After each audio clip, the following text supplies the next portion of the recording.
Մարդ կա ասում է, չէ, անդադ լսում եք, էլի, մենք մեզ պիտի ապավինենք մեր ուժերին, բան ասում եմ ապավինենք, բայց խնդիրը հետևյալն է, Հայաստանը չի կարող արտաքին վտանգները չեզոքացնի մեն։ Չեզոքացրել է վերջին 1.5 տարվա ընթացքում սահմանի վրա ոչ մի զոհ չի եղել թշնամու կրակոցից, ասում է Նիկոլ Փաշինյանը։ Այդ ինքնասպանությունները ինչ գիտեք ինչեր են։ Թե հիմա։ Բա։ Հո չէին կարող այդքան խախտում ցույց տալ։ Ինչ խախտում որն է։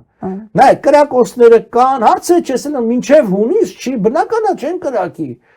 Դու հո Ալիևը ապուշ չի։ Ինքը ստանում է այն ինչ որ առանց կրակոցի է ստանում, բնականաբար էլ ինչի պիտի կրակի։ Երկրորդ ամենակարևորը, որ կրակի որ Նիկոլին չընտրեն, չի կրակի որը տրեն, հետո էլ բան անի, բա ես ասեցի չէ որ կա լավ բառ խաղաղություն, որ լավ վաճառվում է։ Այդ վաճառվում է։ Նայեք, այստեղ մեծ մեղք ունեն Նիկոլի նկատմամբ արևմուտք քաղաքականության հետևյալը,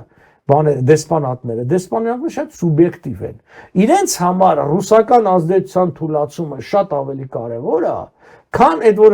քան խապված լինելը։ Իրենք լավ հասկանում են ինչը, բայց իրանց ձեռը տալիս այդպես ընկալել։